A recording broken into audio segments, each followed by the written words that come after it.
So I've been having a lot of conversations recently about relationship advice and why it just doesn't work. You may find this, you sort of go on YouTube or you read a book or whatever it is, and you read some relationship advice that seems like it makes sense, but it just never seems to stick. It never seems to work. It never seems to change anything. So in today's video, I want to talk about why relationship advice never works and what you can do about it. So when I start with members, oftentimes they've been through different relationship courses, different relationship books, programs, coaching maybe, and they can find themselves in a bit of a cycle, a bit of a spiral of a lot of useless relationship advice. Now, there is definitely varying quality relationship advice out there. There are some people who will just give advice that has worked for them in their scenario, and they don't really have any sort of background or research or methodology. They're just sort of speaking from their gut. And that's fine. That's kind of what friends do. We all talk about our own experiences and we'll chat to our friends and say, hey, why don't you do this? And that's all well and good. But then there's obviously next level advice of people who understand psychology, understand sociology, who have done research and who have a structured idea and process of relationship advice. And even within that, that's of varying quality. But this is qualified advice. Now, this is the type of advice that I would advise listening to, at least someone who has put some thought into it rather than just sort of going from their gut.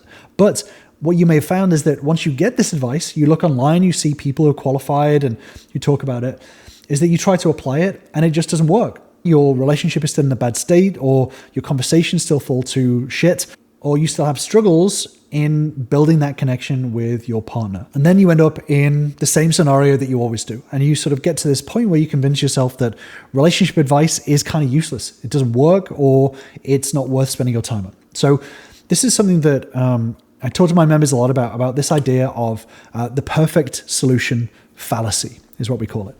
And this is a cycle that we can get ourselves in very, very easily. And it's not just to do with relationship advice, but advice or situations in general. So when it comes to the perfect solution fallacy is that we find advice. So we get some advice from someone that may be good, may be bad, and we start to follow it. We start to use this advice. So you find solutions online, you learn about psychology, and you start to follow this advice. Here is what I'm going to start doing in conversations. Here's how I'm going to approach my partner. Here's how I'm going to start looking at the relationship. And because the results aren't immediate, you don't see any sort of outcome from it, that you decide that it's useless. You decide that it's not worth your time. It's not really helping. So you stop doing it. You stop doing the thing that you were doing, or you look for different advice because the results aren't immediate. You don't see any real impact on your relationship. And as a result of that, your situation gets worse. And we can get into this cycle over time where we get good advice, we follow it for a little bit, but then because it doesn't have the impact that we think that it should have, that we stop and the situation gets worse. And we get into this spiral downwards of our relationships getting worse and worse and worse and worse and worse. And we convince ourselves that we are doing the thing, but it's just not working, right? So this is the perfect solution fallacy. There is no perfect solution. There is only imperfect advice out there.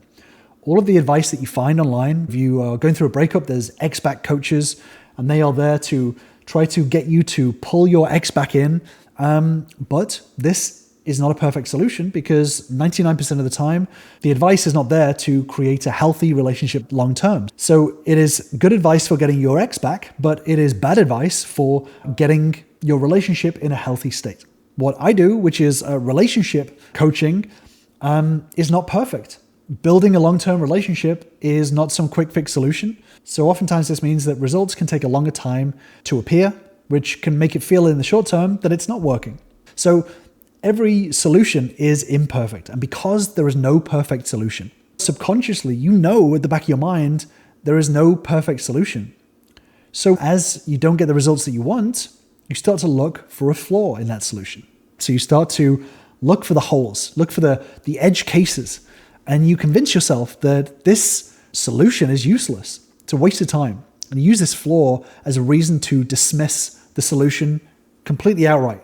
Well, this is not even worth acknowledging, right? So there's a lot of things out there that will say this solution is completely worthless. And that's what a lot of people think that I'm saying when I talk about XPAC coaching.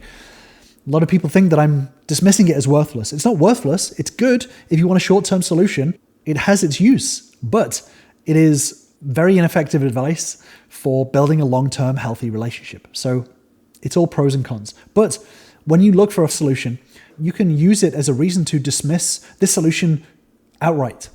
So what this means is that you actually don't do anything. You dismiss all the solutions, and then you start to end up in a situation where your outcomes, the things that you're trying to achieve, your goals, are low quality. They're not what you want. So you don't end up repairing your relationship. You don't end up building a healthy long-term relationship. You don't end up having good conversations with your partner. You go to therapy, and because it's imperfect, you dismiss it outright. So you stop going to therapy, and your emotions are wildly all over the place, and you convince yourself that therapy doesn't work, period. So then you feel justified in stopping trying. So as we fall for the perfect solution fallacy, we can see this downward spiral, this slide downwards into lower quality outcomes because we're dismissing the solutions that we are looking for online. And when it comes to relationship advice, our outcomes are really important. They're very visible. So when we start to fall for this kind of confirmation bias that we have, we see our relationship slipping away from us, and we can get into a really toxic place because we're following this advice and it doesn't seem to be working. So then we start to externalize it. We start to give up on actually doing anything, and we start to push all of the control of our situation out onto the one other person that we love. That's why we want to be in a relationship with them, is that we push all of the problems onto them. And that's when we feel justified in stopping trying at this relationship. And we can start to see this manifest in our thought patterns and our thought processes as we go along. So this is kind of how it appears when it comes to relationship advice. When we start getting into a habit of thinking, well, this advice doesn't work for partners who are XYZ, ABC. So a lot of attachment theory can end up in this way. So we look at attachment theory and we say, well, my partner is, anxious avoidant, fearful avoidant, whatever it is. So I can't speak to them like that. It's a them problem. None of this relationship advice works for this scenario, right? My partner is the problem. So relationship advice is useless. It can also manifest in, these faux diagnoses that we have. The relationship is breaking down and we see this relationship advice as not working. Then we start to say, well, it's because my partner has ADHD. It's because my partner has borderline personality disorder. They're bipolar. They have all of these diagnoses. They're a narcissist. They're a gaslighter. We start to diagnose them and give them an unqualified diagnosis, and then start to say, well, this relationship advice doesn't work for narcissists. So then you start to justify giving up on finding any sort of solution, making that solution work. This doesn't work for people with ADHD. This doesn't work for people with borderline personality. So the perfect solution fallacy starts to convince you that actually this is a problem outside of you and you have no impact on it whatsoever. So why bother trying? Relationships with people with ADHD don't work, so why bother trying? So you give up. Or this perfect solution fallacy can appear in a kind of, it doesn't work in my case. This idea that you tried it and the advice is just bad. It's because you stopped looking for ways to make it work. And you become knee-deep in your own confirmation bias. The truth is that if you understand relationships, the principle of human beings and who they are, how they work, you will understand that it's not a matter of it doesn't work. There's plenty of evidence out there that shows that it does work. But you can convince yourself that you tried, and you tried at 30%, and it didn't work. So again, you get into this habit of being in your own confirmation bias and looking for reasons to stop putting in the work. Then there's this idea that, I'm not an XYZ type of person. This whole, this advice isn't for me. I'm not that type of person that would do that. So instead of blaming our partner, we blame ourselves. This advice is good, but it's just not for me. This isn't something that I do. But the truth is that no one is fixed. Our personalities that we develop change. You develop your personality based on experiences. So if you go through a lot of difficult experiences, you can develop a personality where you fall for the perfect solution fallacy all the time, where you don't try. You give up very, very easily because you look for reasons for it to not work. So the fact is that your personality can and does change. Same with your partner as well. When you blame your partner, oh, well, this is just an ADHD thing. Well, actually, technically, no, it's not. This is just people change. And understanding that you can change and believing that you can change means that you can believe other people can change. Whatever you believe in, you will find evidence for that. And if you believe that people don't change, including yourself, then things won't change. But the worst way that the perfect solution fallacy manifests is this whole idea of looking for another solution. This is when we can half-ass a lot of things. So we try marriage counseling, and then we try reading a book on communication, and then we try relationship coaching, and then we try going to the gym and looking more attractive, and then we try, well, actually, I'm going to try a different relationship, and we bounce from solution to solution, and we don't actually stick with one, which means that we half-ass a million different things. So you don't spend time making it work for you. So you flip-flop back and forth, doing a lot of ineffective stuff, and then this feeds our own confirmation bias of this advice doesn't work. This solution is flawed. You ever heard the phrase, don't let perfect be the enemy of good? This is really crucial to understand when it comes to relationship advice. Imperfect solutions will yield better results than a perfect solution that does not exist. So there is good advice out there. There is a lot of low quality advice out there as well. But there is good advice out there that you can be following, but not to the appropriate level. So rather than half-assing a lot of things, making solutions work for you is going to yield you better results.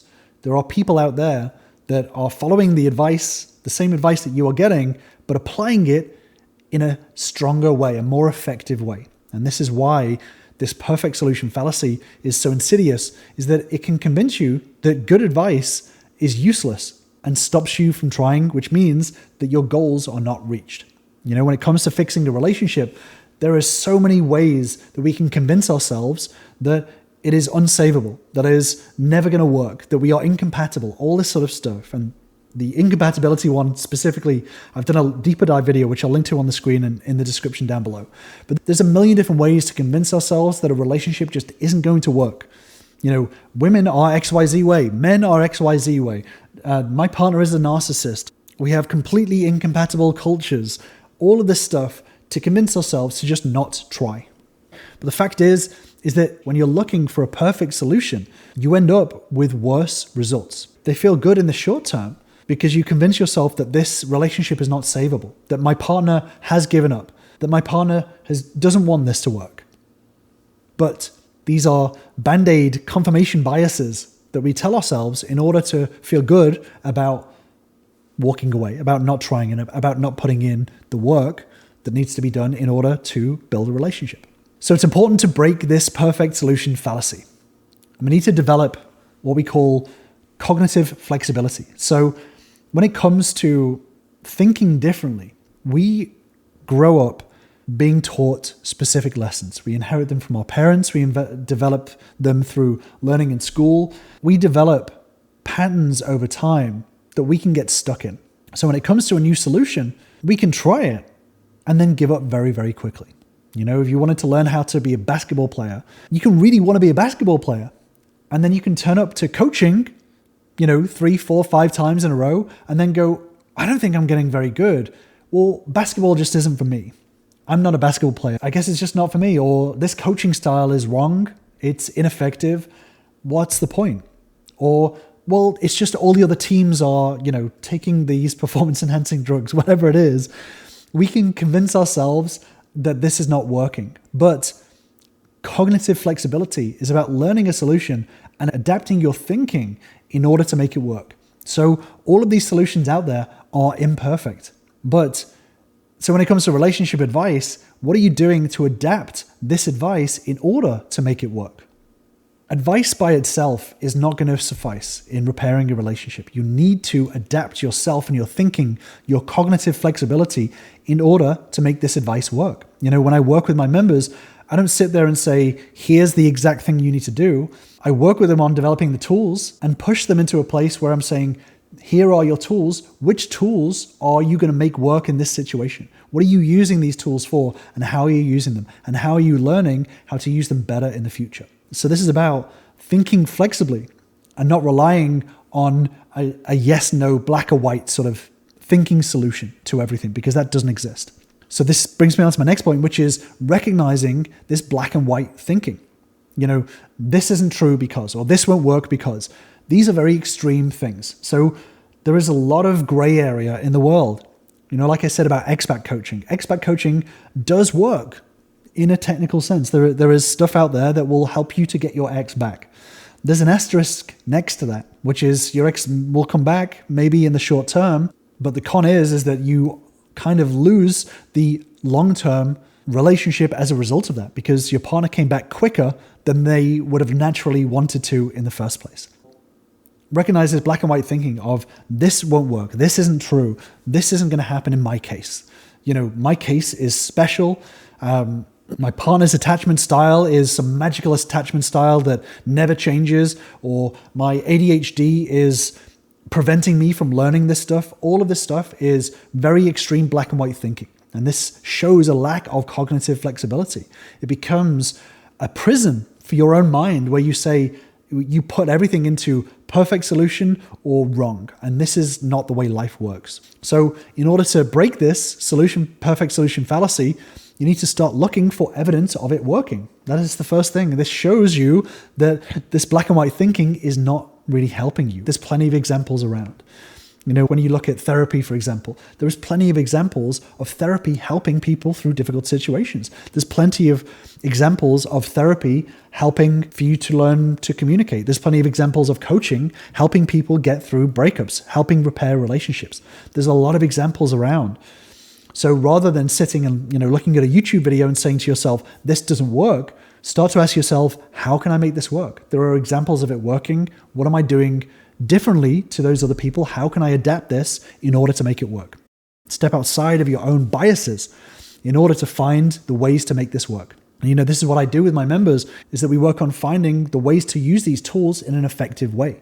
Once you start to understand the principles of relationships and what impacts them, the more you can start to learn these tools in order to have a massive impact on your relationship and build and repair a healthy, strong, long-term relationship using these tools. You adapt your thinking in order to make this work.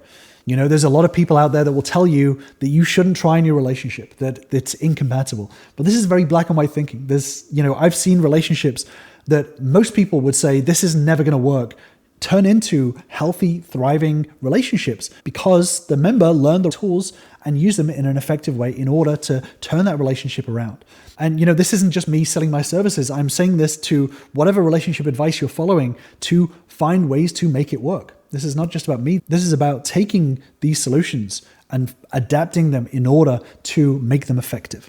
There is no business advice that's going to make you $1 million. There's no one piece of relationship advice that's going to help you to solve your relationship problem. You need to find these solutions and you need to make them work. And this is exactly what I do when I work with members, is finding these ways in order to make it work. And if you do want to join me and my members, then join my relationship bootcamp, where you'll learn the same steps and tools that all my members start using in order to start turning their relationships around. So this is about making it work for you, adapting your thinking to make this advice work for your situation. Don't let perfect be the enemy of good. And you can do this by understanding first principles thinking. If you understand the principles behind relationships, then relationship advice becomes a lot easier to adapt and to change in order to make a relationship work. Once you understand humans and how they work, including yourself, then it becomes a matter of how you do things in order to make this relationship work, to build it, to make it stronger, and to repair it in the long term rather than the short term. Using first principles thinking in order to understand how relationships work. Relationships work in a matter of systems. Relationships are systems. Systems are the relationships between one element and another element, and that's what relationships are.